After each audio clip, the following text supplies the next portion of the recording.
Okay चलो अभी मैं जल्दी जल्दी थोड़ा सा ओवरव्यू दे रही हूँ। एंटीरियर टिबियल सिंड्रोम में आर्टरी कौन सी है? Anterior tibial artery, popliteal artery जब आपका काफ मसल के पेन के साथ आएगा, डॉर्सैलिस पीडियस आर्टरी जब आपकी फर्स्ट टू वेब स्पेसेस में आएगा, और पोस्टीरियर टिबियल आर्टरी वैसे पोस्टीरियरली जा रही होती है, ठीक है। Regarding blood supply of brain, तो हमेशा याद रखना है कि ब्रेन में जब आपकी आर्टरीज वगैरह एंटर करती है तो वो फिर फर्दर डिवाइड एनास्टमॉस नहीं करती। एनास्टमॉस लाइक वे जो आपकी एनास्टमॉस टू आर्टरीज का जो दोनों मिलकर करते हैं। Women with involuntary movement space occupying lesion है, कॉर्डेट न्यूक्लियस, तो सी से कॉर्डेट, सी से कोरिया। इसके बाद था एथिटोसिस, वो होता है उससे आपका ग्लोबस पैलिडस से, और हेमिब्लिस्मस उसमें था सबथैल्मिक न्यूक्लियाई, कि कल मैंने आप लोगों को कराया था, ठीक है। एक रेस्टिंग ट्रेमर्स थी, मैंने कहा था पार्क में बंदा रेस्ट कर रहा है और उधर क्या हो रहा है, नाइग्रा फॉल्स हो रहे हैं, तो दैट इज पार्किंसनिज्म में आपके पास सबस्टेंशिया नाइग्रा का होता है, ठीक है, गाबा वगैरह की डेफिशिएंसी। इसके बाद आपके पास है ischemia of superior mesenteric artery, तो हमारे पास ना ये फोर गट होता है, मिड गट होता है, हाइड गट। तो फोरगट, मिडगट, हाइंडगट। फोरगट है आपका एसोफेगस से लेकर second part of duodenum, midgut is second part of duodenum plus आपके पास medial two third of transverse colon, और hindgut is lateral one third of transverse colon plus आपके पास ये जो है दैट इज किधर तक होता है बच्चों, नीचे से कहाँ तक है, रेक्टम तक, कहाँ तक, अच्छा इसको देख लेना, ठीक है। तो फोरगट की सप्लाई है आपके पास सीलियक ट्रंक, सीलियक आर्टरी। इसके बाद मिडगट में आपके पास upper part of anal canal, okay. अभी ये डॉक्टर गुलाम है और दूसरे कौन है जी हमारे पास, अच्छा मैं देखती हूँ। अच्छा मिडगट में फिर आपके पास है डॉक्टर वैस, anal above pectinate line, okay. Midgut में फिर आपके पास है सुपीरियर मेजेंटेरिक आर्टरी, और हाइंडगट में आपके पास इंफीरियर मेजेंटेरिक आर्टरी। अब लेट्स सपोज गया आपके पास एसोफेगस वगैरह आ गया, स्टमक आ गया, ये मैं सारा स्मॉल इंटेस्टाइन आ गई, ठीक है, ये ट्रांसवर्स कोलॉन वगैरह आ गया, ये सिग्मोइड कोलॉन आ गया, नीचे रेक्टम आ गया। अब जब आपको ये सेकंड पार्ट ऑफ डिडेनम तक कहेगा तो कौन सी आपके पास आर्टरी सप्लाई कर रही है, जल्दी बताओ मुझे। इधर second part of duodenum, chat box use करो, अगर माइक ऑन करना माइक ऑन करो।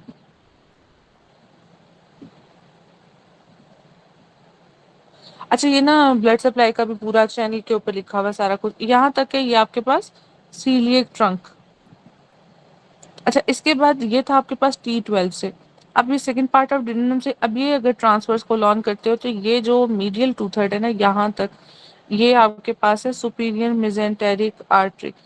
ये आपके पास L1 से, L2 से याद रखो किडनी के दो लेवल्स होते हैं, तो जो रीनल आर्टरी के है दैट इज L2, और थर्ड है L3 that is inferior mesenteric artery, inferior mesenteric artery.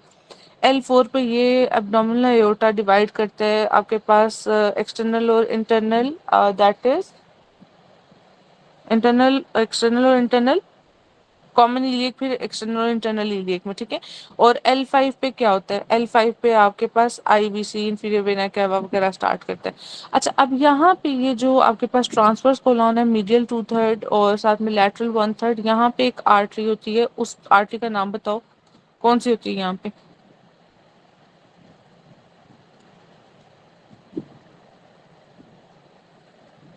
Marginal artery, ठीक है।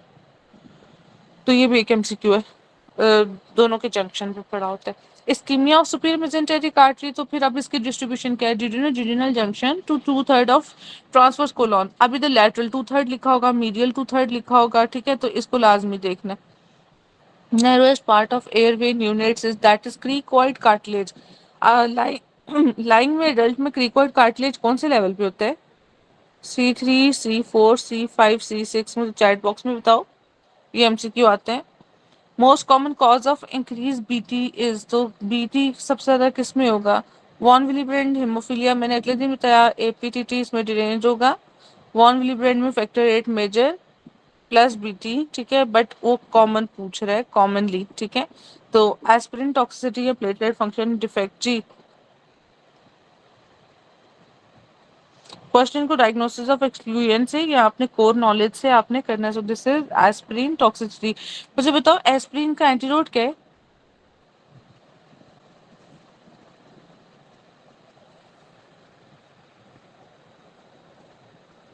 आवाज आ रही है बच्चों।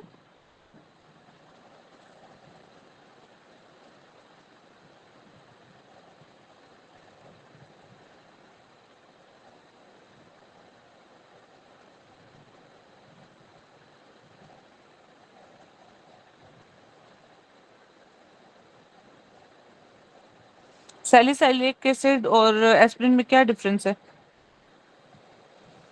मैडम इसका सोडियम बाइकार्बोनेट के साथ होता है। शाबाश डॉक्टर साहब, सोडियम बाइकार्ब, ठीक है, सैलिसाइलिक एसिड और ये सारा। अच्छा, a young soldier is hit by a sharp splinter which cut through femoral artery in his thigh. अभी देखो किस आर्टरी की बात कर रहा है? फेमरल आर्टरी की बात कर रहा है ये। He bleeds profusely from wound and is brought to hospital in state of shock. ठीक है, the most appropriate blood product for immediate transfusion is। अच्छा देखो, एक तो ये देखो उसने कहा कि जी इस तरह करके फेमरल आर्टरी है शॉक्स कंडीशन में, तो फौरन क्या लगाओगे? फौरन आपके पास अब इतना टाइम है कि आप ये सारी ब्लड प्रोडक्ट्स को अरेंज करा सको या कुछ और उसके फर्दर कंपोनेंट्स वगैरह को, तो दैट इज होल ब्लड। एक इसी तरह आता है कि आपके पास एक पेशेंट है और आपको पता नहीं है कि क्या ब्लड टाइपिंग है उसकी, तो आप इमीडिएटली कौन सा ब्लड ट्रांसफ्यूज कराओगे, ये बताओ। और फिर अगला क्वेश्चन है कि मोस्ट आइडियल कौन सा है? एक वो आइडेंटिकल ट्विंस के साथ आता है, एक ओ नेगेटिव आता है। जी डॉक्टर राहतुल्लाह, शाबाश। Lymphatics from lateral quadrant of breast, शाबाश डॉक्टर अक्सर, डॉक्टर इमाम। अच्छा, लेटरल क्वाड्रेंट ऑफ ब्रेस्ट, अच्छा ये थोड़ा सा मैं आप लोगों को एक डायग्राम में जल्दी जल्दी एक्सप्लेन करती हूँ।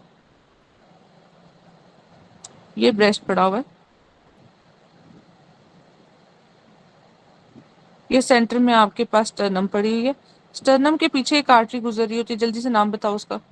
Internal thoracic artery. यहाँ क्लेविकल पड़ा होता है, यहाँ से आपके पास एक आर्टरी गुजर रही होती है, दैट इज एक्सिलरी आर्टरी, ठीक है। ब्रेस्ट आपके पास दो हिस्सों में डिवाइड है, दैट इज मीडियल, लैटरल। और कंपार्टमेंट्स एंटीरियर और पीछे होता है pectoral, that is posterior, posterior, ठीक है। अच्छा, अभी हमने ब्रेस्ट को चार हिस्सों में डिवाइड किया, दैट इज ये अपर क्वाड्रेंट है, ये लोअर क्वाड्रेंट है, upper medial, upper lateral, lower medial, lower lateral. खुद देखो एक चीज को अगर आप एनालाइज करो तो ये जो आपके पास मीडियल है ये कहाँ जानी चाहिए? ये ऑपोजिट साइड और सेम साइड की आपके पास इंटरनल थोरेसिक में, ठीक है। और नीचे इधर आपके पास डायफ्राम के लिम्फ नोड्स और साथ में पेरिटोनियल लिम्फ नोड्स होते हैं कुछ, किस तरह अभी हम देखते हैं। बस आपको ये पता होना चाहिए लिम्फ नोड्स कौन से हैं। इधर आपके पास इंटरनल मेमोरी लिम्फ नोड या इंटरनल थोरेसिक लिम्फ नोड्स हैं, नीचे आपके पास डायफ्रेगमेटिक लिम्फ नोड्स हैं और साथ में पेरिटोनियल लिम्फ नोड्स हैं। और यहाँ पे आपके पास कौन से पड़े हुए हैं? एक्सिलरी, एंटीरियर और पोस्टीरियर। और भी ग्रुप्स हैं, एपिकल, सेंट्रल, ये वो, मगर मेनली एपिकल और पोस्टीरियर, ठीक है, होते हैं आपके पास, एंटीरियर और पोस्टीरियर। अच्छा, तो अब आपके पास लिम्फ नोड्स में ये जो मेजरली पूछता है दैट इज ये वाला compartment, upper outer quadrant and this nipple वाला एरिया। ये कहाँ पे बच्चों ड्रेन करता है, जल्दी बताओ? ये वाला एरिया, सेम साइड की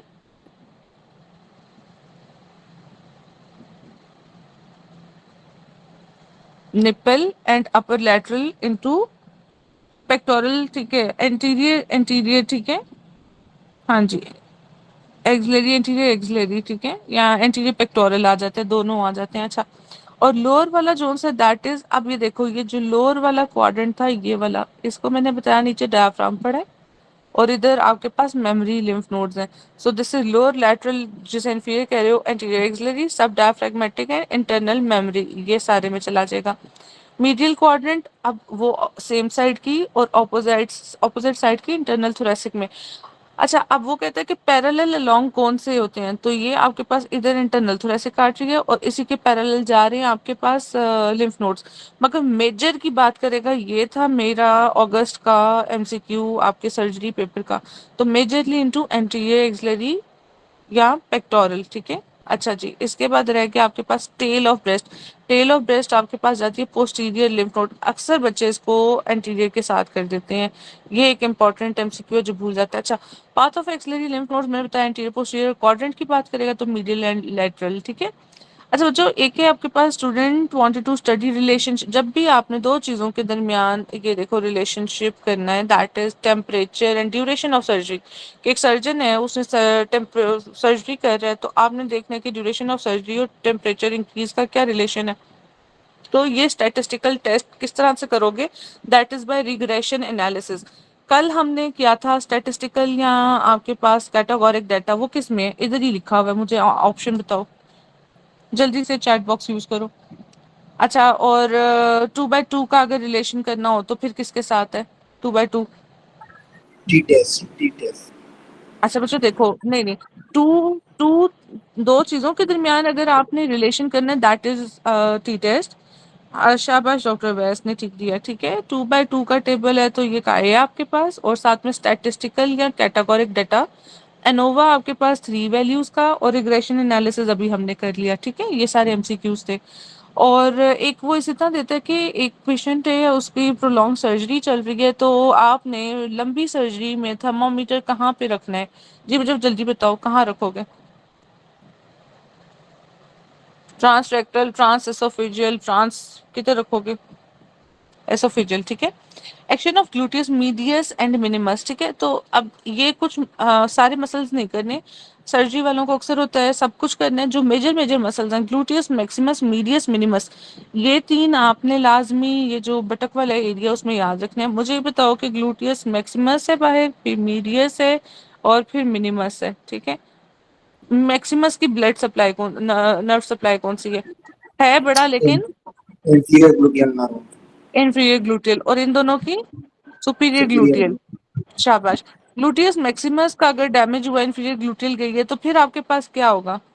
unable to stand from the sitting position, ठीक है। ये एक एमसीक्यू आता है।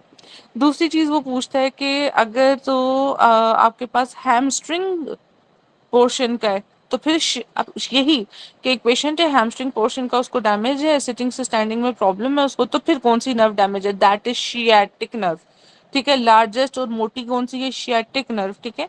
तो अगर सेम एमसीक्यू है लेकिन उसने हैमस्ट्रिंग पोर्शन डाल दिया है, तो आपने शियाटिक नर्व करना है। और अगर बैठकर उठने में मसला है और हैमस्ट्रिंग पोर्शन मेंशन्ड नहीं है, फिर that is inferior gluteal nerve, that is gluteus Maximus. अच्छा खैर, तो अभी वो कहते हैं ग्लूटियस मीडियस और मिनिमस, इसका क्या है कि abduct the thigh at the hip joint and rotate the thigh medially. तो एम से मिनिमस, एम से मीडियस, दैट इज मीडियली करेगा, और साथ में क्या करेगा? एबडक्ट करेगा, ठीक है। अब एडक्ट इज लाइक सेंटर की तरफ करना, और एबडक्ट इज लाइक दूर करना, ठीक है। तो एबडक्शन एंड मीडियली करेगा, ठीक है। और किस किस जॉइंट पे, ये भी इंपॉर्टेंट है, ये एज इट इज रटना है आपने।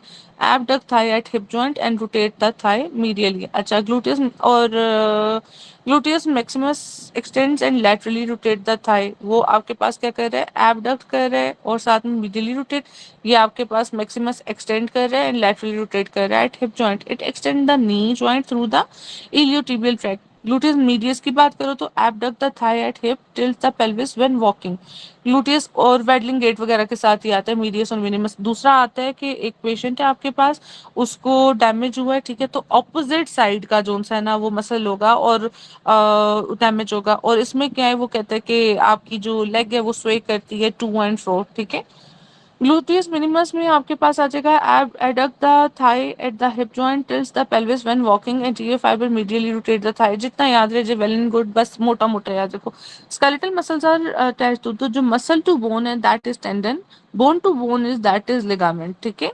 2% सोल्यूशन, ये भी कुछ 2019-20 के एमसीक्यूज हैं। 2% सोल्यूशन ऑफ कैलकुलेशन का ना मेरा पड़ा हुआ है यूट्यूब के ऊपर, देख लेना। 4 ml lidocaine contain how much lidocaine, तो ये देखो 2% को आप पहले कन्वर्ट करोगे, दैट इज ग्राम में करना है तो 2 ग्राम, मिलीग्राम में करना है तो 2000 मिलीग्राम, परसेंटेज को करोगे तो दैट इज 100 ml। तो जब आप यूं करोगे तो आंसर इज लाइक 20। अब वो कहता है कि वो ml 1 ml के साथ है, तो 4 ml से करोगे तो 80 mg, so this is 80 mg। 0.85% का मतलब है कि 85 milligram, and percentage like 100 ml, so that is 8, अच्छा मल्टीप्लाई बाय 100 करो तो that is 850 mg/100 ml। True regarding axillary artery, तो एक्सिलरी आर्टरी क्या है? Posterior to pect minor muscle है। अच्छा, एक्सिलरी आर्टरी का आपने ना ये लाजमी रिलेशन देखना बच्चों, ये आपके पास सब क्लेवियन आर्टरी है, आगे आते जाओ आते जाओ आते जाओ तो ये कंटिन्यू करेगी एज एक्सिलरी आर्टरी। ये आपके पास कोराकॉइड प्रोसेस है, ये मसल है पेक्ट माइनर, और ये है टीरीज मेजर, ठीक है। फिर हमारे पास ना इसके एक्सिलरी आर्टरी के 3 पार्ट्स हैं, पार्ट 1 2 3। ये देखो 1, ये 1 अबव, ठीक है, 2 और ये 3, ठीक है। और टीरीज माइनर के बाद ये एज एक्ट करेगा, दैट इज ब्रेकियल आर्टरी। सब क्लेवियन 1, यहाँ से आ जाओ, ये आपके पास दैट इज फर्स्ट रिब, उधर से उसके लैटरल बॉर्डर से first part, behind teres minor second part, और अबव टीरीज सॉरी अपना पेक्ट माइनर, और टीरीज मेजर से above is that is part 3। Branches वगैरह करनी है तो कर लो, नहीं करनी तो देख लो, लेकिन इधर मैं आप लोगों को बताऊंगी 2 आर्टरीज लाजमी उसका आपका करो। एक तो आपके पास सबक्लेवियन आर्टरी की 3 ब्रांचेस, ठीक है, दूसरा आपके पास एक्सिलरी आर्टरी की तीनों, इन तीनों के आज रट लो और ये एंड तक भूलने नहीं है, ठीक है, कि कौन कौन सी ब्रांचेस हैं इसकी। ये देखो, फर्स्ट सेगमेंट की ब्रांच है सुपीरियर थोरेसिक आर्टरी, सेकंड की आपके पास है थोरैकोएक्रोमियन एंड लैटरल थोरेसिक, और थर्ड की आपके पास सबस्कैपुलर, ठीक है, posterior humeral and anterior humeral, ठीक है। अच्छा, इसके बाद आपके पास आ जाता है, अच्छा अब वो कहता है कि true regarding axillary artery it lie posterior to pect minor muscle, और कौन सा वाला पार्ट फ्लाई करता है behind pect minor muscle, that is second part, ठीक है। अच्छा जी, axillary artery begin at the lateral border of first rib, continuation of third part of subclavian artery, अब ये इंपॉर्टेंट है यहाँ से, that is third part, and at lateral border of teres major, और lateral border of teres major पे खत्म करेगा, become करेगा as brachial artery. Artery conveniently divided into 3 parts by packed minor muscle, which crosses in front of it. The first part above the second part, behind the second part below. ठीक है, the lateral and posterior cord. अब ये important है, the lateral and posterior cord जो brachial plexus का है, are superolateral and medial cord is posterior to the first part of axillary artery. तो ये किसके first part की axillary artery की बात करोगे तो first part था ये वाला। अगर ये फर्स्ट पार्ट की बात करो, इसके अकॉर्डिंगली आपके पास लैटरल कॉर्ड, मीडियल कॉर्ड और पोस्टीरियर कॉर्ड होती है ब्रेकियल प्लेक्सस की। रिगार्डिंग सिलियरी बॉडी, तो सिलियरी बॉडी किधर होती है मुझे बताओ।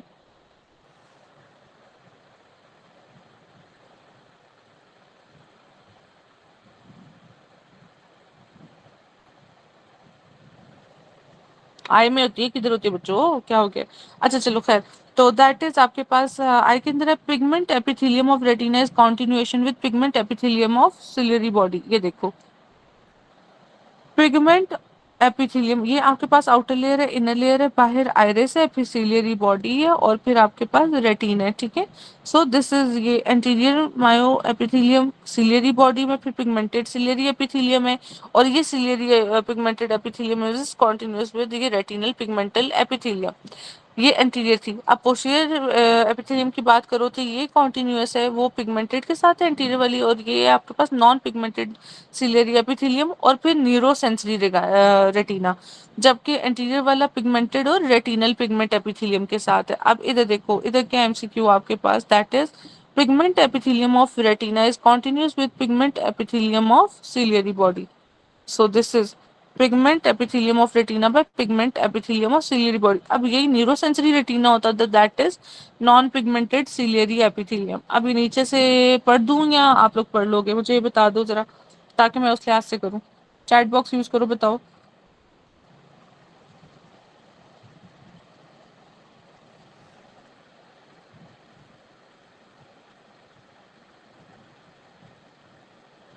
पढ़ लेंगे, ओके डॉक्टर साहब, थैंक यू, टाइम बच जाएगा इस तरह ना, ओके थैंक यू। अच्छा, which hormone cause fatty acid synthesis and protein synthesis, तो मैंने आगे बताया था anabolic is that is insulin. फिर अगले दिन उसने कहा कि कॉर्टिसोल की एक्टिविटी किसके लिए जरूरी है, दैट इज ग्लूकागॉन, एंड दूसरा नाम जल्दी से बताओ, मैं जरा देखूं आप लोगों को प्रीवियस याद भी है कि नहीं। रिगार्डिंग एनल कैनाल, तो अभी हमने वो पेक्टिनेट लाइन वाली बात की, तो हमारे पास 3 पार्ट्स होते हैं, superior middle and inferior rectal arteries, ठीक है। तो जो एनल कैनाल है वो सुपीरियर मिडल और इंफीरियर तीनों से सप्लाई होता है। तो यहाँ पे हमारे पास सुपीरियर और इंफीरियर की ऑप्शंस है। ये देखो, हमारे पास आ रही हैं superior rectal,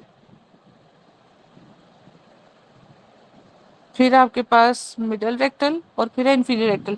superior rectal is branch of, जल्दी बताओ बच्चों। inferior mesenteric artery, I think. शाबाश, ये कौन डॉक्टर साहब है हमारे साथ जो वॉइस यूज करते हैं अपनी, Dr. Amer, madam. Doctor Aamir या हामिद। Amer, Dr. Amer. अच्छा शाबाश डॉक्टर आमिर। अच्छा जी, ये हमारे पास इंफीरियर मेसेंटेरिक आर्टरी है, और फिर मिडल किसका है, इंटरनल इलियक, और फिर जो आपके पास इंफीरियर रेक्टल है वो Enter, किसकी ब्रांच है, internal pudendal. That is branch of Internal pudendal. Internal iliac. वो आगे से इंटरनल इलियक की ब्रांच है, ठीक है। सो ये भी पूछता है superior rectal artery branch of inferior mesenteric, और इंफीरियर मेसेंटेरिक आर्टरी मुझे पता हॉर्सशू किडनी में कौन सी आर्टरी प्रिवेंट करती है असेंट को, इंफीरियर मेसेंटेरिक या इंफीरियर एपिगैस्ट्रिक?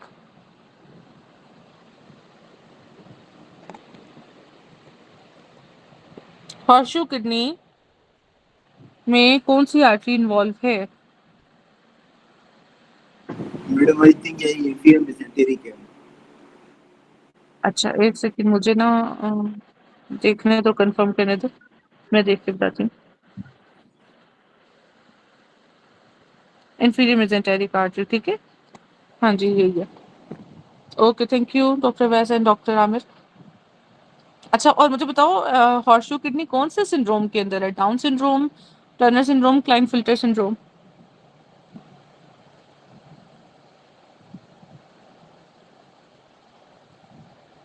डाउन सिंड्रोम, ठीक है। अच्छा चलो, tongue is derive deviated through towards right side लिगेनेस। अब देखो टंग का एक फॉर्मूला है, जिस साइड की टंग उसी साइड का आपका नर्व, ठीक है, तो राइट हाइपोग्लॉसल नर्व, ठीक है। इसके बाद है फर्स्ट लम्बराइकल, देखो अगर फर्स्ट लम्बराइकल्स, ठीक है, 4 लम्बराइकल्स है आपके पास, मीडियल टू, लैटरल टू, ठीक है, तो लॉफ्ट निमोनिक से LOFT से आपके पास फर्स्ट 2 लम्बराइकल्स दैट इज ये थंब वाला और ये वाला इंडेक्स फिंगर वाला, ये आपके पास मीडियन नर्व, और बाकी जो उनसे दो हैं वो अल्नर नर्व। अच्छा फर्स्ट वन इज यूनिपिनेट, ये देखो ये सिंगल, ठीक है, और जो ये वाला है ये आपके पास बाइपिनेट होता है, 2 वाला। अब इधर देखो तो दैट इज बाइपिनेट गलत हो गया, अटैच टू प्रॉक्सिमल फेलिंग्स, ठीक है। अब ये प्रॉक्सिमल फेलिंग्स ना, ये प्रॉक्सिमल आपके पास, सॉरी ये डिस्टल है, एक सेकंड ठहरो। So that is proximal phalanges के साथ है। तीसरा है आपके पास origin near the radial side of first metacarpophalangeal joint, तो दिस इज आपके पास ये वाला, ठीक है, ये आपके पास आंसर आ गया, origin near the radial side of first metacarpophalangeal joint.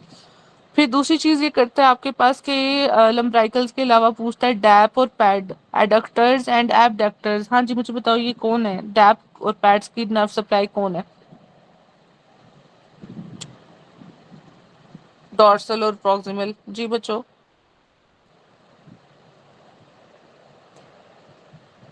Hand में abductor adductors are by ulnar nerve, all intrinsic muscles of hand by ulnar nerve, ठीक है। जो आपके पास है ना ये extensors that is by radial nerve extensors, ठीक है, उसमें भी आपके पास पोस्टीरियर इंट्रोशियाई, और जो आपके पास फ्लेक्सर्स हैं या जो आपके पास दूसरे मसल्स हैं लॉफ्ट वाले वो मीडियन नर्व, ठीक है, उसमें भी उसकी एंटीरियर इंट्रोशियाई नर्व, ठीक है। तो ये याद रखो anterior interosseous nerve is median nerve, जो आपके पास फिस्ट को बंद करेगी, ठीक है, दैट इज फ्लेक्शन। और फिर posterior interosseous nerve that is the branch of radial nerve, ठीक है, ये आपके पास क्या करेगी, opening of the fist that is extension में हेल्प करेगी। और डैप और पैड, ठीक है, एबडक्टर डैब और पैड एडक्टर्स, ये जो उनसे that is by ulnar nerve. इसी तरह ये मीडियल जो 2 हैं लम्ब्राइकल्स वो आपके पास अल्नर, और जो लैटरल 2 लम्ब्राइकल्स हैं वो मीडियन नर्व, ठीक है। अच्छा रिगार्डिंग कार्डियक प्लेक्सस तो हमेशा याद रखना है ये आपके पास सिंपैथेटिक पैरासिम्पैथेटिक दोनों है, अक्सर वो यही पूछता है कि इसकी नर्व सप्लाई कौन सी है, सिंपैथेटिक पैरासिम्पैथेटिक दोनों। अच्छा अबाउट सर्टली सेल्स, तो सर्टली सेल्स आपके पास क्या करते हैं, देखो 2 सेल्स होते हैं सर्टली सेल्स, और इधर साइड पे पड़े होते हैं लीडिंग सेल्स, ठीक है, मेल के अंदर लीडिंग सेल्स, और ये होते हैं सर्टली सेल्स। सर्टली सेल की हाइलाइजेशन हो जाती है आपके पास इन क्लाइनफिल्टर, और लीडिंग सेल्स की मेरा ख्याल है हाइपरट्रॉफी होती है, मुझे कंफर्म नहीं है, जाइए कंफर्म कर लेना। अच्छा सर्टली सेल से आपके पास कुछ चीज़ें रिलीज हो रही होती हैं, सबसे पहले androgen inhibiting factor, Mullerian inhibiting factor, इसके बाद आपके पास इनहिबिन, FSH ये लिख लो, ये सारी चीज कहाँ से आ रही है, सर्टली सेल से, ठीक है, एंड्रोजन बाइंडिंग प्रोटीन। और सर्टली सेल में और क्या हो रहा होता है, स्पर्मेटोजेनेसिस, ठीक है, ये सारा सर्टली सेल का काम है। लीडिंग सेल का क्या काम है, यहाँ से टेस्टोस्टेरोन, और साथ में आपके पास क्या रिलीज हो रहा होता है, एक और चीज होती है कुछ LH, ये हो गया। अच्छा तो रिलीज एंड्रोजन इनहिबिटिंग फैक्टर, ठीक है। SRY gene is responsible for ये जो आपका करता है अपना मेल पैटर्न, और सेम इनहिबिटिंग फैक्टर जोन सा है ये आपके पास मुलेरियन डक्ट वगैरह की इनहिबिशन करता है, और फीमेल जो करेक्टरिस्टिक्स हैं वो मेल के अंदर नहीं आने देते। ठीक है। In chronic renal failure least likely to present. अच्छा, इससे पहले मुझे एक बात बताओ कि प्राइमरी हाइपरपैराथायरॉयडिज्म, सेकेंडरी और थर्ड टर्शरी, इनमें क्या है? कैल्शियम और फॉस्फेट का लेवल बताओ, और पैराथायरॉयड हार्मोन। सब में पैराथायरॉयड तो ज्यादा है, 1 2 3 तीनों में। ठीक है। कैल्शियम बताओ, प्राइमरी में क्या है? मैडम कैल्शियम इंक्रीज होता है प्राइमरी में और फॉस्फेट डिक्रीज होता है, और सेकेंडरी में? सेकेंडरी में कैल्शियम डिक्रीज होता है और फॉस्फेट भी डिक्रीज होता है। और टर्शरी में दोनों ज्यादा होंगे। ठीक है। अच्छा चलो, अब ये जो सेकेंडरी का कॉज है दैट इज ये क्रॉनिक रीनल फेलियर वगैरह। अगर लेट्स सपोज किसी को भूल भी गया, अगर उसको ये वाली चीज याद रहती है, तो देखो इसमें फॉस्फेट क्या है, ज्यादा हो रहा है। सो दिस इज वो कह रहा है कि least likely to present is that is hypophosphatemia, acidosis वगैरह। ठीक है। लार्ज पैराथायरॉइड, ये सारी चीजें होंगी, मेटाबॉलिक एसिडोसिस और हाइपोकैल्सीमिया वगैरह। ठीक है। ये देखो हाइपोकैल्सीमिया भी है, तो इस तरह ये आपका MCQ सॉल्व है। अच्छा, अक्सर वो कहते हैं CKD का पेशेंट है तो क्या नजर आ रहा है उसमें आपके पास, जो है ना पैराथायरॉयड हार्मोन की हाइपरप्लेजिया नजर आएगा। Which cancer invades large blood vessels, तो दैट इज, हमेशा याद रखो कि क्लियर सेल किडनी का जो कार्सिनोमा है वो, और जो हेमाटोजीनस स्प्रेड था मैंने 3 आपको बताए थे, that is RCC, HCC, choriocarcinoma. ठीक है। That is 2% associated with complete mole, ये भी MCQ आता है। अच्छा, RCC, HCC, कोरियोकार्सिनोमा, और कौन सा थायराइड का था कार्सिनोमा? फॉलिक्यूलर। जबकि पेपलरी आपका रेडिएशन से एक्सपोजर था, और साथ में उसका था अपना लिम्फेटिक से। अच्छा, heparin prevents what? Propagation of emboli. ठीक है। प्रोपोगेट नहीं होने देता। Corneal opacity is due to, ये अब आप देख लो, इसको बाद में करो MCQ को सॉल्व, पहले ये देखो कि हमारे पास एक क्वीन है। ठीक है। उसने कॉर्निया पे, ठीक है, क्या पहना? लेंस। लेंस। ठीक है। तो और उसने फिर ये लेंस उतार दिया और रख दिया मेज पे। ठीक है। That is chlorpromazine, promazine. ठीक है। और फिर उसके बाद क्या हुआ, उस क्वीन का नाम क्या था? रिडा। रिडा। ठीक है। रिडा। एंड उसको क्या हो गया? रेटिनल ओपेसिटीज, या जो भी इस तरह करके। सो दैट इज एक क्वीन है, दैट इज क्लोरोक्वीन, उसके कॉर्निया के ऊपर ओपेसिटीज वगैरह। ठीक है। और उसने क्या किया? उसने लेंस पहना, और लेंस पहनकर उसने कहाँ रख दिया? मेज के ऊपर, दैट इज क्लोरप्रोमेजीन। और रखने के बाद क्या हुआ कि उस क्वीन का नाम था रिडा, दैट इज थायरोइडाजीन, एंड उसको क्या हो गया? Retinal opacity. अच्छा, सो अभी उसने क्या पूछा? Corneal opacity. So that is cornea किसने पहना था? क्वीन ने, दैट इज क्लोरोक्वीन। अगर इधर ही आपको बता देता कि जी अपना रेटिनल ओपेसिटी, ये फिर आंसर क्या होता है? जल्दी बताओ बच्चों। Rida was the queen having what? Rida से रेटिना। ठीक है। तो रेटिनल ओपेसिटी हो जाती है। अच्छा, हाँ जी, थायरोइडाजोन, शाबाश doctor Vais. Prevertebral fascia, so that is muscles of cervical vertebrae को करेगा, और प्रीट्रेकियल फेशिया ट्रैकिया, एसोफेगस और लैरिंक्स वगैरह थायराइड के साथ आता है। ठीक है। अच्छा जी, और वो क्या? डीप सर्वाइकल फेशिया के एक्सटेंशन है। प्रीवर्टिब्रल जो पीछे की तरफ है ना, ये आपके पास कहाँ ड्रेन करेगा? पोस्टीरियर मीडियास्टिनम में, मीडियास्टिनम में। ठीक है। और जो प्री ट्रेकियल वगैरह वाला है वो एंटीरियर मीडियास्टर्नम में या सुपीरियर मीडियास्टर्नम में जाएगा। ये भी दोनों MCQ आते हैं। Sodium is actively absorb in which part of GIT? देखो ये जितने भी आपके पास इलेक्ट्रोलाइट्स और इनके अब्सॉर्प्शन है ना, तो कोलॉन से याद रखना है। अच्छा, इसी तरह एक निमोनिक है, आयरन फिस्ट ब्रो। ठीक है। What is iron fist bro?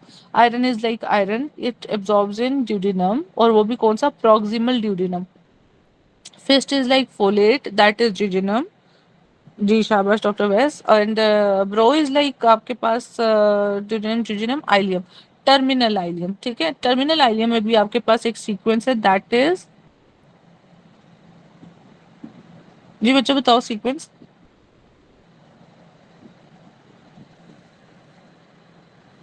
मुझे सीक्वेंस भूल गए।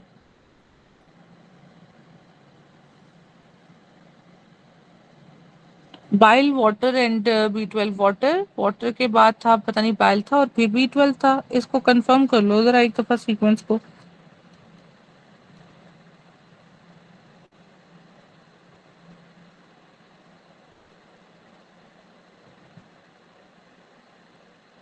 अच्छा बच्चों इसको जरा कंफर्म कर लेना, ठीक है।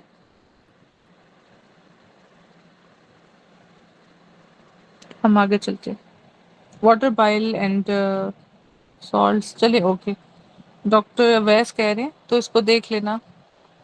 अच्छा, maximum water plus electrolyte absorption is from jejunum, passive that is aldosterone, independent water absorption is from jejunum, long chain fatty acids ये इंपॉर्टेंट है, जिजिनम और साथ में शॉर्ट चेन कोलॉन, ठीक है। इसी तरह फैटी ऑक्सीडेशन होती है, शॉर्ट वाली माइटोकॉन्ड्रिया में होता है, लॉन्ग फैटी एसिड की कहाँ हो रही होती है, यहाँ रफ एंडोप्लाज्मिक रेटिकुलम था, यहाँ रेड खाली एंडोप्लाज्मिक रेटिकुलम था, इसको कंफर्म कर लेना। Most common site of oral melanoma, तो ये याद रखना है, ऑरल मेलानोमा का एक निमोनिक होता है that is X a axis, A से है, ये एग्रेसिव इन नेचर होता है। और अगर इसका एक्सपोजर या आपको कोई रिस्क फैक्टर पूछे तो UV light is greater than xeroderma pigmentosa और इमिशरी वेन्स के थ्रू स्प्रेड करता है। और चौथी चीज है दैट इज हार्ड पैलेट पे होता है। If all values fall on one point और lie with in given range it is, तो ये डेफिनेशन आपके पास फ्रीक्वेंसी की, ठीक है। इसी के बाद ना आपके पास आते हैं कैटेगोरिक डाटा, स्टैटिस्टिकल डाटा, दूसरे डाटा, फिर उसके बाद आपके पास मीन मीडियन मॉड है, ठीक है। और स्टैंडर्ड डेविएशन का वो है अपना कर्व है। ये कम्युनिटी का सारा मेरा लेक्चर पड़ा हुआ है, देख लेना चैनल पे। Glandular acini pseudo stratified columnar epithelium with smooth muscle calcification, तो ये किसका फीचर है? अच्छा देखो, अब काफी चीजें जरा मिक्स हो जाती हैं। ये स्यूडो स्ट्रेटिफाइड सबसे पहले देखो, ये इसकी भी है, सेमिनल वेजिकल्स वगैरह की भी है, ठीक है। प्रोस्टेटिक जो है, अच्छा ठीक है, ये इन दोनों की है। ब्रेस्ट वगैरह को तो जो छोड़ दो, सैंड लाइक अपीयरेंस ये वाला, ठीक है, वो ब्रेस्ट में आएगा, फाइब्रस टाइप का टिश्यू। और पैरोटिड में फिर आपके पास दैट इज वो आपके पास जो स्लाइवरी ग्लैंड्स वाला है वो आएगा। तो आपके पास अगर pseudo stratified columnar epithelium with smooth muscle calcification, और ये देखो ग्लैंडुलर एसिनाई, हमारे पास जो दैट इज ये प्रोस्टेट है ना, इसके अंदर ये ग्लैंडुलर एसिनाई है। सेमिनल वेसिकल्स में सिर्फ और सिर्फ स्यूडो स्ट्रेटिफाइड कलमनर एपिथेलियम के साथ, बाजवा सीलिएटेड के साथ दे देता है, ठीक है। तो ये इन दोनों को डिफरेंशिएट करना है। फिर उसके बाद आपके पास एक आता है कि ट्रांजिशनल एपिथेलियम है और 3 लेयर्स हैं, तो वो किसकी है? यूरेटर की है।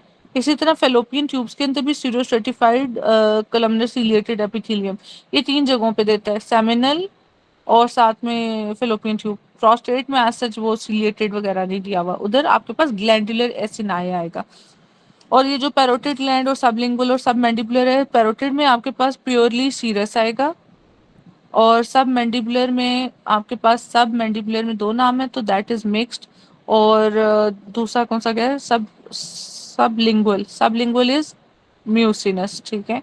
Number of somite at 30 day, अगर ये सारा किसी को याद रह जाए वेल एंड गुड, नहीं तो ये पुराना एमसीक्यू है और ये आपने एज इट इज याद रखना है। दिस इज आपके पास रट लो इसको 32 टू 36, तो 30th डे पे जो सोमाइट्स होंगे 32 टू 36, फर्स्ट जनरेशन में इतना, सेकंड में इतना, थर्ड में इतना, याद रहे वेल एंड गुड। नहीं तो fine motor pathway, fine motor pathway corticospinal tract, alpha motor neurons emerging from anterior horn.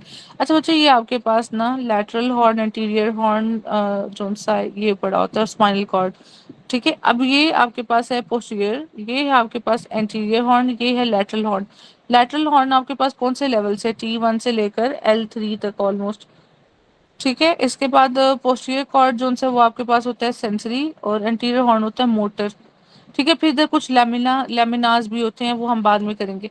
तो अभी वो जो कह रहे हैं वो है अल्फा मोटर न्यूरॉन, जो कि आपके पास होती है, ये आर्क होती है जब भी फ्लेक्शन है, फिर वो आपके पास विड्रॉल रिफ्लेक्स आएगा, मसल कॉन्ट्रेक्शन एंड रिलैक्सेशन। तो alpha motor neurons emerge from the ये एंटीरियर मोटर यहाँ से ओरिजिनेट करेगा, ठीक है। egg contains protein avidin, eating raw egg will lead to deficiency of, ठीक है, so that is decrease करेगा कार्बोक्सिलेशन। अच्छा मुझे बताओ कि आपके पास विटामिन B1 का नाम क्या है और इसकी जल्दी जल्दी कोई फीचर्स बताओ। थायामीन, थायामीन किसके अंदर डेफिशिएंट होता है? अल्कोहलिक के अंदर। और किसके अंदर डेफिशिएंट होता है? पेडी राइस, ठीक है, जो पॉलिश राइस होता है उसके अंदर। और जब भी एक पेशेंट आया हाइपोग्लाइसीमिया उसको अल्कोहलिक है, तो सबसे पहले आप डेक्सट्रोज दोगे या आप उसको ये दोगे थायामीन? पहले थायामीन और फिर डेक्सट्रोज की तरफ जाओगे, ठीक है। Wet beriberi, dry beriberi, ये सारी चीजें आपके पास जो सी हैं इसके साथ हैं ये अपना थायामीन डेफिशिएंसी। सारा का सारा ना मैंने उधर दिया हुआ लेक्चर, ये बायोकेमिस्ट्री का बहुत अच्छा यूट्यूब पे। अच्छा, सो this is egg contain avidin, इसके साथ ये क्या करेगा, डिक्रीज करेगा कार्बोक्सिलेशन, ठीक है। इवर्जन ऑफ द फूड, तो पेड एंड टिप से मैंने कहा था PEDNTIP, पहले तो मुझे नर्व बताओ कौन सी है, तो that is eversion is peroneal, E से सेकंड लेटर रूल से याद रखो, ई से पेरोनियस, ठीक है। अब पेरोनियस कौन सा, लॉन्गेस्ट टर्शियस, ये बताओ, टर्शियस या आपके पास लॉन्गेस्ट। सो ये सीक्वेंस है, that is longest is greater than tertius, वैसे टर्शियस आता नहीं है, लेकिन चलो खैर इन्होंने सेकेंडरी में लिख रखा हुआ है। तो longest and brevis causes the primary evertor and secondary evertor are peroneus, tertius and extensor digitorum longest. ये वाला जो सर्जरी वाले हैं, इन एमसीक्यूज को हाईलाइट कर लें, एंड पे ये सारे एमसीक्यूज एक जगह पे लिख कर तो इन्हें रिवाइज करें। Type of IG in myasthenia gravis, myasthenia हो, हाशीमोटो हो, पेंक्रियाटाइटिस हो, तो that is IgG। Difference between interstitial fluid and plasma fluid, तो हमेशा याद रखना है कि इंटरस्टिशियल फ्लूइड और प्लाज्मा फ्लूइड में किस चीज़ का डिफरेंस है, कि आपके पास ये जो प्रोटीन्स हैं इसका, ठीक है, proteins are much less than the glucose, ठीक है, ये आपके पास सीक्वेंस है। आईवी ड्रग अब्यूजर है मोस्ट लाइकली डेवलप, देखो आईवी ड्रग अब्यूजर होगा ना तो इन्फेक्टिव एंडोकार्डाइटिस, और आईवी ड्रग में जो मोस्ट कॉमन इन्फेक्टिव एंडोकार्डाइटिस का वो का ऑर्गेनिज्म, तो that is staph aureus. Overall जो सब एक्यूट है वो कौन कॉज करता है, दैट इज आपके पास विरिडेंस, ठीक है। और लिबमेन सैक के साथ आपके पास SLE को याद रखना है, ठीक है, SLE क्या होता है, इसके साथ एसोसिएटेड होता है लिबमेन सैक एंडोकार्डाइटिस, ठीक है। अच्छा जी, इसके बाद आगे चलो, characteristic lesion of primary hereditary telangiectasias, तो ये बेसिकली लिप्स के ऊपर होता है, ठीक है, लिप्स के ऊपर छोटे छोटे आपके पास टेलेंजेक्टेज होते हैं। अच्छा, इसके बाद आपके पास है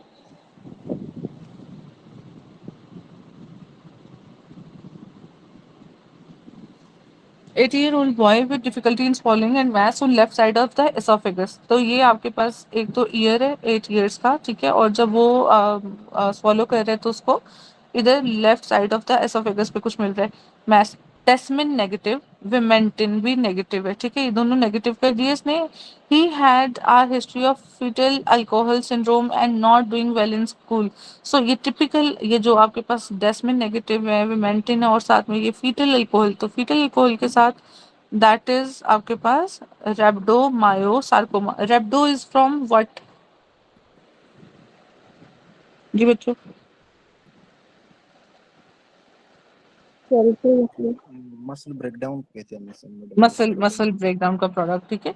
rhabdomyosarcoma is like malignant type का, ठीक है, तो इसमें आपके पास एपिडेमियोलॉजी होते हैं, स्केलेटल मसल ओरिजिन होते हैं, मेलिग्नेंट होता है, सॉफ्ट टिश्यू सार्कोमा होता है चिल्ड्रन और एडोलेसेंस में, पीक करता है लेस देन 5 ईयर में, सेकेंड पीक होती है उसकी एडोलेसेंस में, और 60% आपके पास एम्ब्रियोनल होते हैं, एल्विलर होता है 20%, बस इतना ही काफ़ी है, इससे ज़्यादा आपको जाने की ज़रूरत नहीं है, बस ये याद रखो।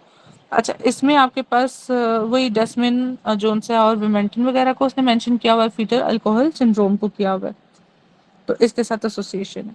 Most common soft tissue tumour in children small round blue cell tumour होता है, डेस्मिन एंड मायोजेनिन, ऐसे तो इसने नेगेटिव लिखा हुआ है ना, मगर इसमें डेस्मिन पॉजिटिव हो सकता है। Study of sexually transmitted disease, one group, अब देखो जब भी एसटीडीज हैं, ठीक है, one group of boy had penile ulcers, other group had no ulcers, ये आपके पास ना डबल ए के ऊपर लिखा हुआ है, ठीक है, कि अल्सर जोन से नॉन अल्सरिंग लेयन और अपना ulcerating Leyen, painful and non painful दोनों चीजें, ठीक है। अच्छा, तो वो कहते हैं नॉन अल्सरेटिंग लेयन वर्ड, तो ये किसकी फीचर है, गनोरिया वगैरह की, ठीक है, और ये अमूमन, अच्छा एक सेकेंड ठहरो मैं करती हूँ।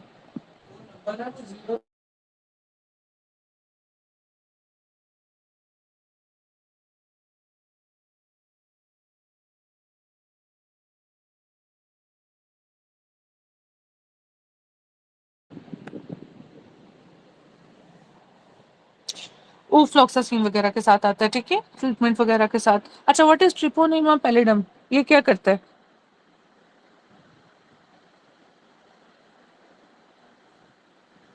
मैम ये तो आई थिंक वो सिफिलिस करते हैं। अच्छा, सिफिलिस करता है, सिफिलिस में फिर मैंने आप लोगों को कल भी बताया था, शाबाश डॉक्टर आमिर। सिफिलिस ये प्राइमरी सेकेंडरी टर्शरी होते हैं, प्राइमरी सिफिलिस में आपके पास पेनफुल अल्सर्स होते हैं, और रीजनल लिम्फेडिनोपैथी होता है, ठीक है। सेकेंडरी में फिर जो रीजनल है वो आपके पास सिस्टेमिक स्प्रेड होता है, मैक्यूलोपैपुलर रैश होता है, कंडाइलोमेटा लेटम, ठीक है। अब ये कंडाइलोमेटस जो लेयंस है ना, जिसमें लेटा और दूसरी चीज तीसरी चीजें, ये देखनी है आपने, एक जगह लिखनी है। एफसीपीएस वाले को 3-4 कंडाइलोमास को करता है डील, तो ये देख लेना। अच्छा, इसमें जनरलाइज लिम्फेडिनोपैथी हो जाती है। लेटेंट जोन सी उसमें एसिम्प्टोमेटिक होता है, मगर सिरोलॉजी में वो पॉजिटिव होता है। फिर टर्शियरी सिफिलिस है, उसमें आपके पास गुमाज आते हैं। ये एमसीक्यू देता है कि गुमाज है वो किसमें, टर्शियरी सिफिलिस में। आयोटिक एनेरिज्म किसमें या आयोटिक रिगर्गिटेशन किसमें, दैट इज आपके पास टर्शियरी सिफिलिस में। फिर टेबीज डॉर्सालिस वो भी आपके पास है इसमें टर्शियरी सिफिलिस में, एटॉनिक ब्लैडर के साथ, अर्गाइल रॉबर्टसन प्यूपिल के साथ। ये पता नहीं, शायद आपका न्यूरो में दिया हुआ है। और कंजेनिटल सिफिलिस जैसे हचिसन टीथ्स आते हैं जिसमें, ये भी आपके पास आएगा कंजेनिटल सिफिलिस में। तो ये 3-4 चीजें हैं आपकी। और वो कहते हैं कि आपके पास एक पेशेंट आया है तो आप कौन सा टेस्ट करोगे, तो आप वीडीआरएल वगैरह करोगे, ठीक है। मगर वीडीआरएल वगैरह जो आपको फॉल्स पॉजिटिव भी देगा तो आपने एफटीए एबीएस करना है, confirmatory is FTA ABS test. Treatment में दोगे पेंजाथीन पेंसिलिन, बस ये कुछ इंपॉर्टेंट थे इससे रिलेटेड, ठीक है।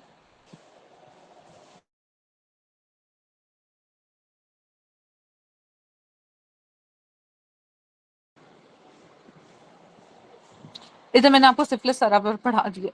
रिगार्डिंग फिजियोलॉजिकल हर्निया, अच्छा बच्चों, फिजियोलॉजिकल हर्निया क्लॉकवाइज और नॉर्मली गट जोन से रोटेट करती है, दैट इज 6 वीक पे 10 वीक पे। 6 वीक में 90 डिग्री, 10 वीक्स पे 180 डिग्री, या टोटल ऑफ 270 डिग्री। इसके साथ क्या क्या जाते हैं, इसके साथ जाती है आपके पास सुपीरियर मेसेंटेरिक आर्टरी, ठीक है, और साथ में विटिलाइन डक्ट, और साथ में क्या जाता है, तीसरी चीज क्या थी, गट लूप खुद, ठीक है। अच्छा जी, टेस्टिकुलर कार्सिनोमा ड्रेन्स इनटू, तो मैंने कहा था कि ये फिर रिपीटेड है। टेस्टिकुलर कार्सिनोमा कहाँ पे ड्रेन करेगा, दैट इज पैरायोटिक लिम्फ नोड्स। अगर ये नहीं दिया हो तो पेरिटोनियल लिम्फ नोड्स में। मेथिसिलिन रेजिस्टेंट सबस्टेप ऑरियस, तो मेथिसिलिन रेजिस्टेंट जो है वो सेंसिटिव है आपके पास वेनकोमाइसिन, लिंजोलेट, देन कोट्रिमाजोल, देन फिस्टिक एसिड, इस सीक्वेंस में। अब वेनकोमाइसिन दिया हुआ तो वेनकोमाइसिन, अगर वो ना होता तो लिंजोलेट, अगर वो ना दिया होता तो कोट्रिमाजोल। फिलीफॉर्म, फिलीफॉर्म, फंगीफॉर्म, इस तरह डिफरेंट आपके पास पेपिलाज हैं। तो फिलीफॉर्म आपके पास बेस ऑफ टंग से आपके पास आएगा, और that is dorsum of the tongue to tip तक एक्सटेंड करेगा। ये एमसीक्यू इंपॉर्टेंट है। और टिप पे क्या होता है, स्वीट टेस्ट होता है। और कार्सिनोमा कहाँ स्प्रेड करता है, लैटरल साइड ऑफ द टंग पे। प्रीट्रैकियल फेशिया कंप्लीटली कवर्स, तो दैट इज अभी बताया, थायराइड को करता है, ट्रैकिया को करता है, और एक और था एसोफेगस को, मगर कंप्लीटली कवर करेगा थायराइड को। तो ये आपके पास थायराइड पड़ा हुआ है, इसको कंप्लीटली कवर कर रहा है प्री ट्रैकियल फेशिया। अब थायराइड के वो रिलेशंस पूछता है। मिडल में आपके पास एसोफेगस, ट्रैकिया वगैरह है, लैटरल एंट्रोलैटरल आपके पास, और पोस्ट्रोलैटरल पड़ा हुआ है। पोस्ट्रोलैटरल आपके पास कैरोटिड वगैरह, शीथ वगैरह, एंट्रोलैटरल स्टर्नोक्लीडोमास्टोइड और बाकी सारे मसल स्क्लेनी वगैरह, ठीक है।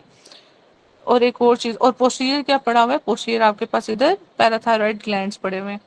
ट्यूमर मेटास्टेसाइज ड्यू टू, तो हमेशा याद रखना है, डाउन रेगुलेशन या डिग्रेडेशन ऑफ ई कैडरिन, और मेटास्टेसिस का एक निमोनिक है, दैट इज MIPNC। आपको कैसे पता लगेगा, metastasis in when प्लियोमॉर्फिज्म, increase NC ratio, so this causes what, आपके पास मेटास्टेसिस। तो सबसे पहला मेटास्टेसिस में आपके पास ये मेटास्टेसिस इंपॉर्टेंट है, सेकंड में फिर इन्वेट करेगा, फिर प्लियोमॉर्फिज्म करेगा, और फिर एनसी रेशियो करेगा, ठीक है। ये 4 चीजों का सीक्वेंस याद रखना है। This is necessary for carcinoma. A substance freely filtered and actively reabsorbed by the nephron, तो ये आपके पास क्या है, ये definition, it's concentration in urine is less than plasma. तो अगर एक सब्सटेंस है वो फ्रीली फिल्टर भी कर रही है और एक्टिवली रीअब्सॉर्ब भी कर रही है, ठीक है। फ्रीली फिल्टर और एक्टिवली रीअब्सॉर्ब, तो उसकी कंसंट्रेशन किसमें ज्यादा है, in urine and less in plasma. Actively reabsorption करके बाकी सारा फ्रीली फिल्टर आउट कर रहा है, तो यूरिन में फिल्टर आउट कर रहा है तो दैट इज प्लाज्मा में कम और यूरिन में ज्यादा। इसको समझ के करना है। ये 2-3 एमसीक्यूज हैं इन्यूलिन की प्रॉपर्टी और कुछ चीजों की। अगले दिन मैंने आप लोगों को कहा था कि वो निमोनिक देख लेना, पाकिस्तान इंडिया वाला, ठीक है। उसके अंदर सारा यूरिया और बाकी सारी चीजें, तो उन्हें एक दफा देख लेना। हिस्टोलॉजी की स्लाइड है, शोज सर्कुलर। अब देखो पीछे एक हिस्ट्रो का क्वेश्चन आया हुआ था जिसमें उसने आपको प्रोस्टेट वगैरह का दिया हुआ था, और अभी दूसरा ये है हिस्टोलॉजी का, ठीक है। कोई 2 एमसीक्यूज हिस्टोलॉजी से या एक आते हैं, ठीक है, तो 2-3 एम्ब्रियोलॉजी से आते हैं। Histology slide shows circular and longitudinal arrangement with skeletal changed into smooth muscle, changed into, ठीक है, आपके पास सर्कुलर और लॉन्गिट्यूडनल मसल थे, वो चेंज हो गए स्मूथ मसल के अंदर। तो एसोफेगस के अंदर एक आपकी प्रॉपर्टी है, दैट इज ये आपके पास स्केलेटल है, ये आपके पास स्केलेटल प्लस स्मूथ है, और नीचे आपके पास सिर्फ स्मूथ है, ठीक है। So this is middle oesophagus के skeletal change into smooth, interchange ये मिडल में आएगा। इधर आर्टरीज की बात करें, अच्छा इधर आपके पास आर्टरीज आती हैं, inferior thyroid artery, descending thoracic aorta, और यहाँ पे है आपके पास लेफ्ट गैस्ट्रिक आर्टरी, ठीक है। अच्छा इसके बाद इसकी एपिथेलियम थ्रू आउट क्या, स्ट्रेटिफाइड स्क्वेमस। एक सेकेंड यार,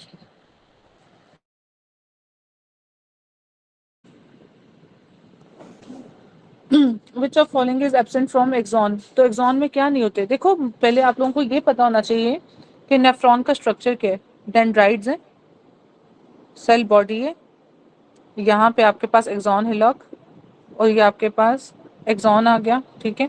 इसमें फिर सॉल्टेटरी कंडक्शन होती है, माइलिनेशन वगैरह। अच्छा तो ये एक्सॉन मैसेज लेके जाते हैं, डेंड्राइट लेकर आता है सेल बॉडी पे। Which of the following is absent from axon, तो एक्सॉन से क्या एब्सेंट है, mitochondria Nissl's body, microfilament Nissl's bodies, ठीक है, ये देख लो।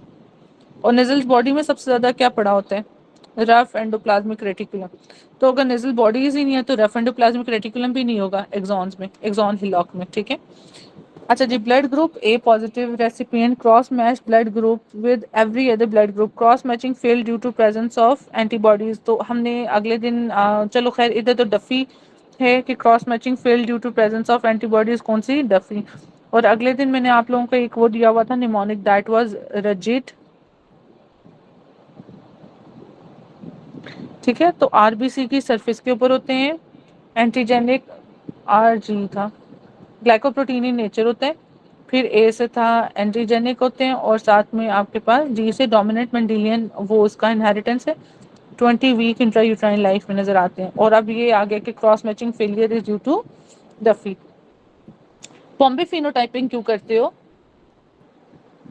हॉस्पिटल में बच्चा घूम गया तो क्या करोगे।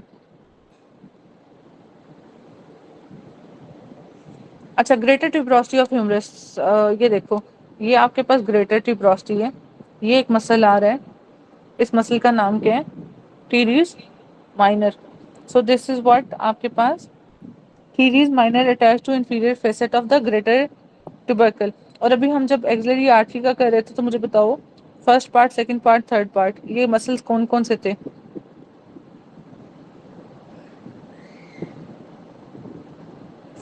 पेक माइनर, टीरीज मेजर, ठीक है। तो अभी हम टीरीज माइनर की बात कर रहे थे, ग्रेटर ट्यूबरोसिटी के साथ है। एब्सोल्यूट कॉन्ट्राइंडिकेशन ऑफ प्रोपोफोल, किसी भी चीज की hypersensitivity, that is absolute contraindication. Xylocaine given to a patient with multiple drug allergy, sign of increase sensitivity. तो जब आपने जाइलोकेन दिया तो एक हमने उस दिन क्या था कि वो क्या करता है पेरी ऑरल टिंगलिंग वगैरह के साथ, दूसरा क्या था आपके पास उस दिन एमसीक्यू क्या था बच्चों, प्रोलॉन्ग में आपके पास सिनकपी, सीएनएस, सीवीएस और रेस्पिरेटरी डिप्रेशन वगैरह, और इसमें क्या था जाइलोकेन का इनिशियल साइन,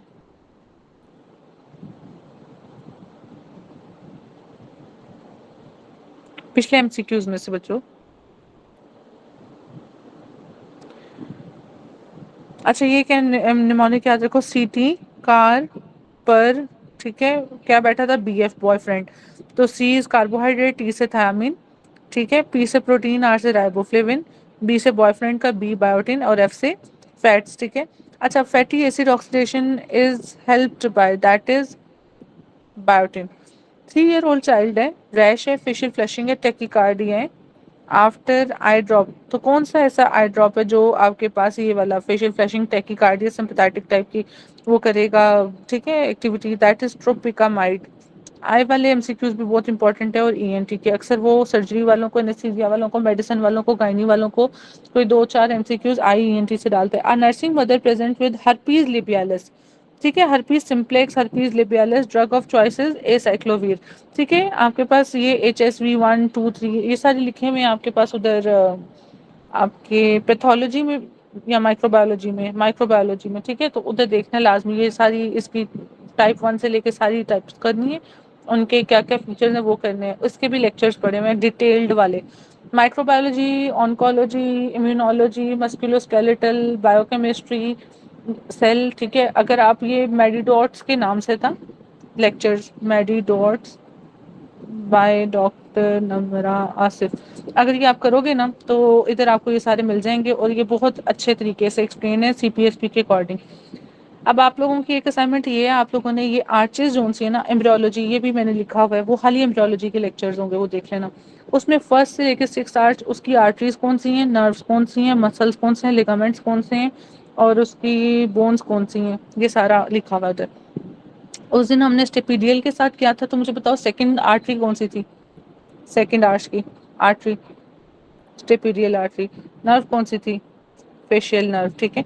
तो लेफ्ट आयोटिक आर्च जोन से इधर आपके पास आर्टरी है डक्टस आर्टीरियोसिस। ये डक्टस आर्टीरियोसिस कहाँ पे होता है, ये आर्च ऑफ एओर्टा को ज्वाइन करता है पल्मोनरी ट्रंक के साथ या पल्मोनरी आर्टरीज के साथ, ये डक्टस आर्टीरियोसिस।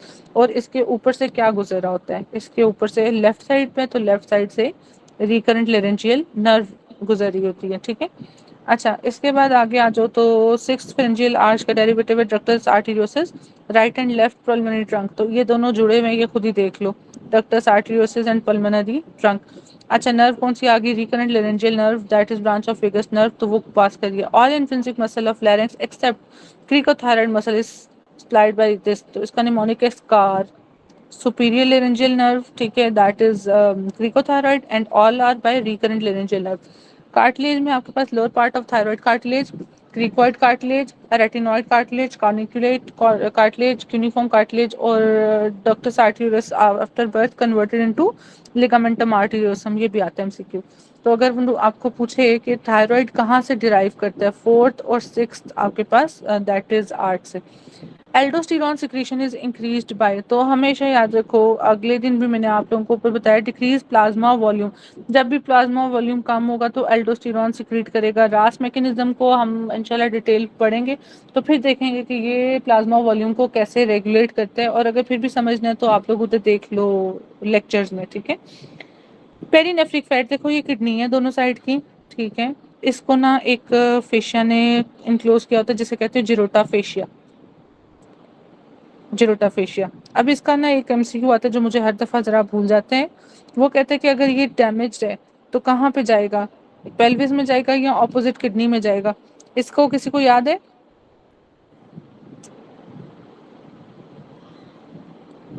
इंटेक्ट है तो किधर जाएगा और डैमेज है तो किधर जाएगा।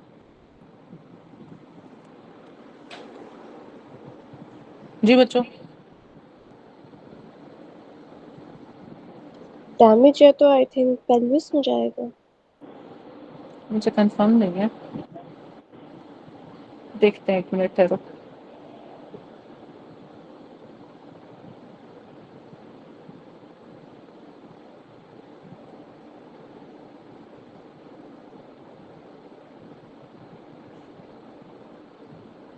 ये आपका ना सीपीएसपी के लास्ट उसमें भी आया हुआ है।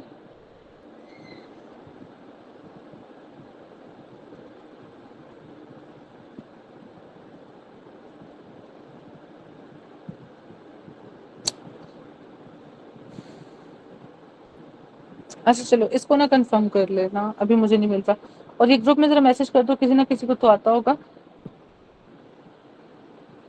तो आप लोग इसको कंफर्म कर लेना बाद में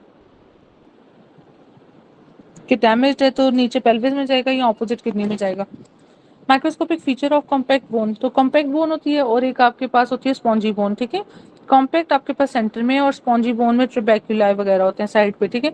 तो compact bone is lamella are regularly arrange, तो यहाँ पे आपके पास ये होते हैं, सही है। और बोन का जो बेसिक यूनिट है दैट इज ऑस्टियोइड। अच्छा जी, true about superior thyroid parathyroid gland, तो superior thyroid gland is at mid position posterior border of thyroid at first tracheal ring, ये इंपॉर्टेंट है। T1 फर्स्ट ट्रैकियल रिंग पे, posterior border पे है, ठीक है। और दो चीजें हो रही हैं, सुपीरियर पैराथायराइड और इन्फीरियर पैराथायराइड। इन्फीरियर पैराथायराइड जो है वो ऊपर होता है, सुपीरियर नीचे होता है, और ये कौन से पाउचेस से, ये पाउच से, पाउच नंबर थर्ड और फोर्थ, ठीक है। और थर्ड से और क्या आता है, थाइमस, और इन्फीरियर पैराथायराइड, और superior parathyroid is from fourth pouch, ठीक है। और साथ में अल्टीमो ब्रेंकियल बॉडी और वो पैराफॉलिकुलर सेल्स जो उनसे हैं। अच्छा, direction of sound assessed due to, अब direction of sound is assessed by inferior colliculus, और सुपीरियर कॉलिक्यूलस से क्या होगा, वो लाइट, ठीक है, उसके लिए साउंड इन्फीरियर कॉलिक्यूलस से। Which of following is mediator of systemic inflammation, तो दैट इज इंटरल्यूकिन 1। फीवर में भी interleukin 1 is greater than TNF alpha, ठीक है, जबकि स्यूडोमोनाज में ऑपोजिट है।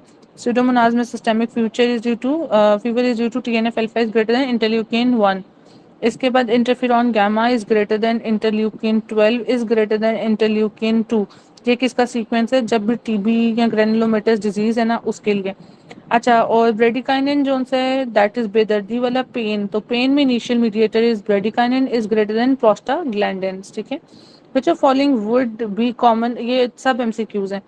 Common cause of megaloblastic anaemia in 35 year old age, तो आपके पास मेगालोब्लास्टिक एनीमिया है, 35 ईयर है। Dietary insufficiency, intrinsic factor, deficiency of ट्रांसकोबैलामिन।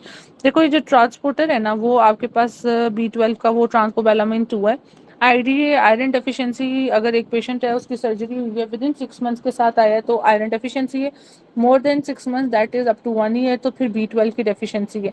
तो इधर जो विद एज फैक्टर ऐसा कोई मेगालोब्लास्टिक एनीमिया का सूटेबल है नहीं, तो that is intrinsic factor antibody, ठीक है। एंटीबॉडी के साथ परनीशियस एनीमिया आएगा, और वैसे अगर आपके पास डेफिशिएंसी है तो दैट इज B12 कोबालमीन।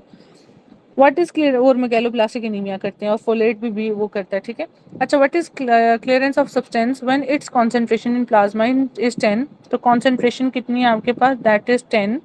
इसके बाद आपके पास आ जाता है ये formula C is equal to UVP, urine concentration, urine volume and that is plasma concentration. तो उसने आपको दिया हुआ है प्लाज्मा में कॉन्सेंट्रेशन, यूरिन में कॉन्सेंट्रेशन 100 और यूरिन फ्लो दिया हुआ है 2। तो इस फॉर्मूला में आप अगर डालते हो फ्लो को, यूरिन कॉन्सेंट्रेशन को और प्लाज्मा कॉन्सेंट्रेशन को, तो आपके पास आंसर आ जाता है 20 ml। ये लाजमी करो, ये 4-5 दफ़ा MCQ आया हुआ है। बेजलर आर्टरी डिवाइडेड इनटू, तो मैंने आगे कहा था कि एंटीरियर 2 पॉन्स बड़ी होती हैं, वर्टिब्रल आर्टरी से ओरिजिनेट करती हैं, दोनों वर्टिब्रल आर्टरी कन्वर्ज करती हैं। ये भी एक कन्वर्जेंट फिनोमेना से बेजलर आर्टरी जो कि पॉन्स के ऊपर से हैं। तो अगले दिन हमने बेजलर आर्टरी वो थ्रोम्बोसिस किया था जिसमें वो डीज थे, ठीक है। क्या क्या था बच्चों, डी से डिप्लोपिया, डिजीनेस, वो सारी चीज़ें। अच्छा, तो that is 2 posterior cerebral arteries. फिर उसने सेरिब्रल आर्टरीज का बताया हुआ था कि वो इंटरनल कैरोटिड आर्टरीज के साथ पोस्टीरियर इंटरकम्युनिकेटिंग आर्टरीज से ज्वाइन कर रहा होता है। Organism most commonly involved in gynaecological procedures, तो वो है आपके पास बैक्टीरियोइड्स, ठीक है। और जो पेरिटोनाइटिस दूसरे वाला होगा तो दैट इज ई कोलाई। अच्छा, drug of choice for gas gangrene, तो गैस गैंग्रीन में आप क्या दोगे, दैट इज पेनिसिलिन जी। इसके बाद आपके पास आता है पेशेंट नोन है HIV है, सफरिंग फ्रॉम स्वेयर, हेडेक है, फोटोफोबिया। HIV है, हेडेक है, फोटोफोबिया है, तो बेसिकली ये मेनिंजाइटिस हुआ हुआ है HIV को, तो दैट इज हमेशा आपके पास आएगा ऑर्गेनिज्म क्रिप्टोकोकस। एक होता है आपके पास डायरिया, वो होता है दैट इज स्पोरेडियम, उसमें स्पोर्स होते हैं डोनेट शेप। और क्रिप्टोकोकस न्यू फॉर्मेस जो है इसमें क्या आपके पास हेलोज वगैरह होते हैं, ठीक है। ये मेनिंजाइटिस करता है। और स्पोरेडियम वाला HIV में क्रिप्टोकोकस जो है स्पोरेडियम क्रिप्टोकोकस न्यू फॉर्मेस, तो ये आपके पास स्पोरेडियम वाला डायरिया करता है, doughnut shaped, typical of HIV। फिर एक आता है कि बोट शेप्ड ऑर्गेनिज्म है और वो निमोनिया कर रहा है HIV में, so that is pneumocystis jirovecii. True about mucus secreting cells, तो म्यूकस सिक्रेटिंग सेल्स क्या होते हैं, have nuclei at the base, ठीक है। तो ये म्यूकस सिक्रेटिंग सेल है, इसका ही न्यूक्लियर बेस के ऊपर है, ठीक है। मैकेनिज्म ऑफ, और इसी तरह वो कहते हैं कि आपके पास एक स्यूडो स्ट्रेटिफाइड कलमनर एपिथेलियम है, तो उसके अंदर क्या होगा, उसके अंदर भी ये न्यूक्लियस पुश टू बेस होता है। अच्छा, इसके बाद है mechanism of fever in infection, तो फीवर किस तरह होगा, direct action of cytokines on the hypothalamus, तो साइटोकाइंस हाइपोथैलेमस में जाएंगे, फीवर कॉज करेंगे। Interleukin 1 is greater than TNF alpha. Patient having nasal polyp, nasal polyp में हमेशा याद रखना नेजल पॉलिप पैरासाइट्स, ठीक है, पैरासाइट के अलावा वॉर्म्स वगैरह, एस्थमा वगैरह, इसमें क्या होंगे, एओसिनोफिल। एओसिनोफिल किसके साथ, मास्ट सेल डिग्रेनुलेशन वगैरह होगी। इसमें भी बासु है, मस्ट बासु, mast cells is greater than basophil is greater than eosinophils, ठीक है। सबसे पहले मास्ट सेल्स, फिर बेसोफिल, फिर एओसिनोफिल, इनके ऊपर क्या मौजूद होता है, आईजीई। आईजीई रिस्पॉन्ड करेगा ये आपके पास एलर्जी वगैरह के साथ, और मास्ट सेल स्टिबुलाइज वो करेगा डिग्रेनुलेशन वगैरह। Minimal amount of urine required to remove, अब देखो नॉर्मल हमारे पास जो 500 से 1500 बन रहा होता है डेली, मिनिमम कह रहे हैं तो दैट इज 500 टू 600, मैक्सिमम कहेगा तो 1500 वाला। इधर अगर ऑप्शन करोगे तो ये सी आएगा मैक्सिमम। टिकल सेंसेशन, तो ये अगले दिन मैंने आपको बताया था, autonomic pre ganglionic is by B and autonomic post ganglionic is by C, vasomotor is by C, ठीक है, tickle is by C, A delta are fast, A alpha are fastest, ठीक है, और बीटा फिर वो फर्दर आपके पास pen और वो सारी चीज़ें।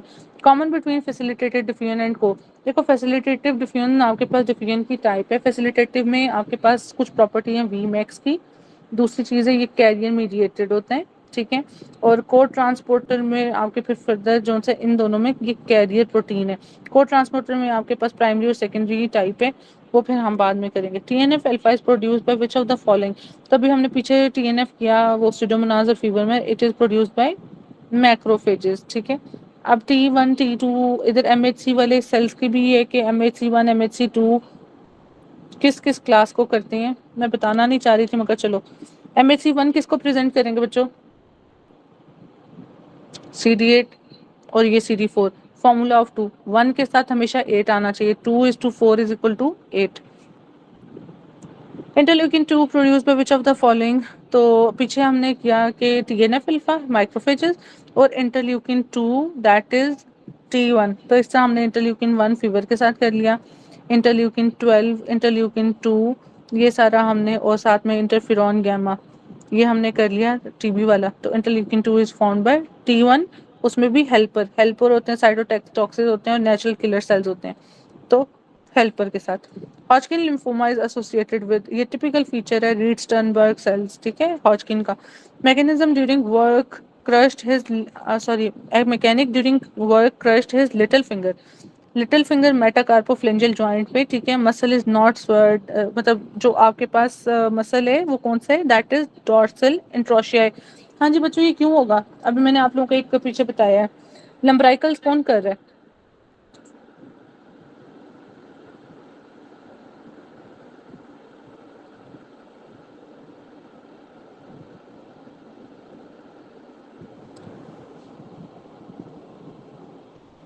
सर्जरी वालों,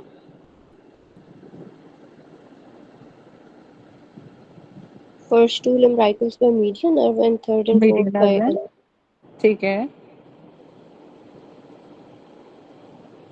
पाल्मर इंट्रोशियाई और जो ये आपके पास दूसरी इंट्रोशियाई हैं इसका बताओ। ulnar nerve. जी डॉक्टर साहिबा क्या बोल रहे हैं, Ulnar nerve. अल्नर नर्व वो होते हैं आपके पास डैप और पैड के साथ। एक सेकंड है तो मैं जरा ना इसको एक्सप्लेन करती हूँ।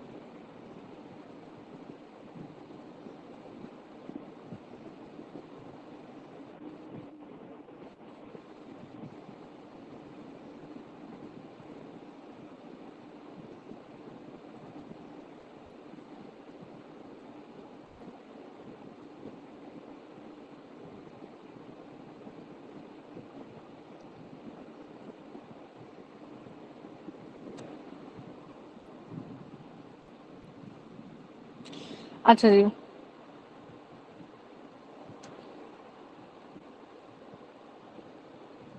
कहते हैं कि मेटाकार्पोफेरेंजियल जॉइंट पे जो आपके पास मसल्स मौजूद होते हैं that is flexor digitorum superficialis, flexor digitorum profundus, lumbricals and palmar interossei और डॉर्सल इंट्रोशियाई वगैरह, ठीक है। और dorsal interossei there are only 4 and the little finger has no dorsal interossei muscle, its abduction is done by abductor digiti minima, ठीक है, instead, इसलिए ये सारे मसल्स होंगे और वो नहीं होंगे, ठीक है। ये हो गया आपका answer. Which of following muscle और muscle causes adduction at wrist, तो adduction at wrist is by flexor and extensor carpi ulnaris. ये वाले एमसीक्यूज रिपीटेड है, सर्जरी में सबसे अच्छी बात है मेडिसिन वाले बेचारे तो सर्जरी में सबसे अच्छी बात है यही एमसीक्यूज बार-बार आ रहे हैं, इनको याद करना है और जिन बच्चों का पेपर भी वीक है वो इन एमसीक्यूज की वजह से।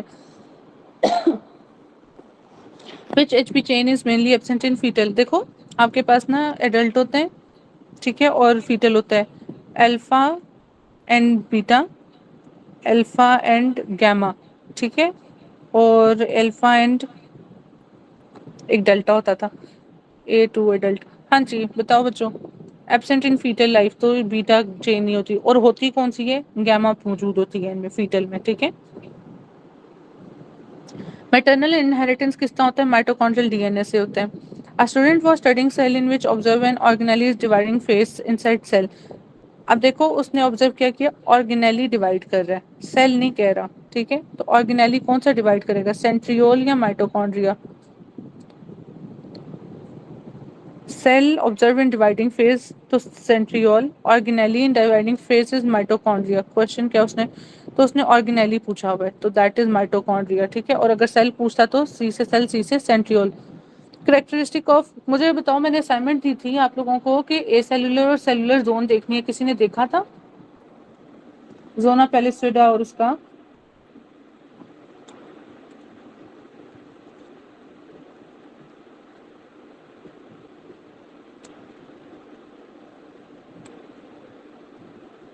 कोरोना रेडिएटा जी बच्चों,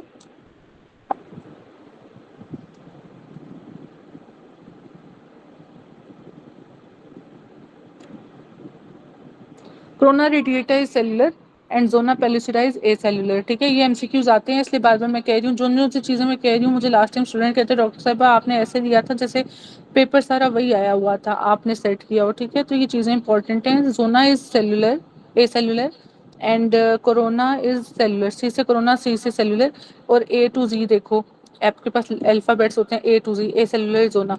करेक्टरिस्टिक ऑफ C7 वर्टिब्री, तो C7 की सबसे बड़ी क्या होती है, स्पाइन होती है, ठीक है। और जो फर्स्ट वाली है उसकी बॉडी नहीं होती, सेकंड वाली में ओडोंटॉइड प्रोसेस होता है उसकी बॉडी, तो वो यूज कर रहा होता है फर्स्ट वाली। 18 ईयर ओल्ड गर्ल है, lump in the right breast है, non tender and no enlarge lymph nodes noted, ठीक है। देखो 18 साल की है और साथ में लंप है, ठीक है। लंप लंपी बम्पी ऐसा उसने बताया नहीं, लेकिन फिर भी नॉन टेंडर है, नॉन टेंडर, दूसरा इनलार्ज लिम्फ नोड्स भी नहीं है। So what is this, this is fibroadenoma mouse of the breast. अच्छा, which of following deficiencies present in haemophilia A, तो इसमें एंटी हेमोफिलिया ग्लोबुलिन या आपके पास factor 8 minor. Which growth factor is associated with pathogenesis in wound rather than physiological process, तो जो pathogenesis of wound में है, ठीक है, not the normal physiological process, what is that, that is आपके पास ट्रांसफॉर्मिंग ग्रोथ फैक्टर्स। नॉर्मली क्या होता है, ये एंडोथेलियल और प्लेटलेट ड्राइव ग्रोथ फैक्टर्स होते हैं, लेकिन जो पैथोलॉजी में दैट इज आपके पास ट्रांसफॉर्मिंग ग्रोथ फैक्टर्स वगैरह आएंगे।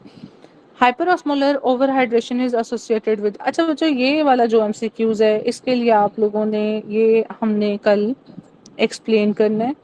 इसके अंदर SIADH, इंक्रीज वाटर इनटेक, ठीक है, वाटर टॉक्सिसिटी, कुशिंग सिंड्रोम, और ये तीन को डिस्कस करना है। SIADH में ऑस्मोलैरिटी कितनी है और बाकी सारी चीज़ें। तो hyper osmolar overhydration is associated with, इस वक्त तो खैर Cushing syndrome. Onchocerciasis causes which of the following, तो that is eye and skin nodules. और ऑनकोसिरोसिस किधर होता है आपके पास, वो वॉल्वुलस, दैट इज वो जो रिवर साइड पे होगा, ठीक है। A man has sweating on hot day, he has what, तो देखो एक चीज़ है स्वेटिंग में ओवरऑल क्या होता है कि वाटर आपके इलेक्ट्रोलाइट्स वगैरह जा रही होती हैं, ठीक है। तो आपने क्या करना है, उसको प्रिवेंट करना है। तो आपके पास ऑस्मोलैरिटी का क्या आ रहा है, चेंज आ रहा होता है, और उसको कौन रेगुलेट करता है, ऑस्मोलैरिटी को कौन रेगुलेट करता है बच्चों, ADH या एल्डोस्टेरॉन। एल्डोस्टेरोन। डॉक्टर कौन बात कर रही है, अच्छा। अच्छा डॉक्टर साहब एक second, osmolarity is regulated by, sorry, osmolarity by ADH, okay ठीक है। A not with man has, bile. Okay ठीक हो गया। टेरिगोमैंडिबुलर रैफे प्रोवाइड्स अटैचमेंट टू, ठीक है। तो ये जो टेरिगोमैंडिबुलर जो रैफे है दैट टू बक्सीनेटर, ये जो बक्सीनेटर मसल है, मुझे बताओ कि आपके पास ये जो आजकल डिम्प्लोप्लास्टी वगैरह ये कहाँ होती है, कौन से मसल के अंदर डिफेक्ट है, ये भी MCQ आया हुआ था लास्ट टाइम।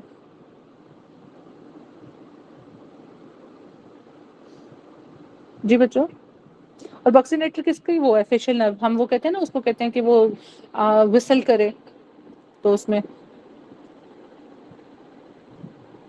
बक्सीनेटर मसल, ठीक है, इसके अंदर होता है। सो ये from the tip of hamulus the pterygomandibular, ये पढ़ लेना। Pathologist done a study on risk factor of congenital urinary defect. अब ये देखो, congenital urinary defect which of following is associated with increase risk of urothelium origin carcinoma.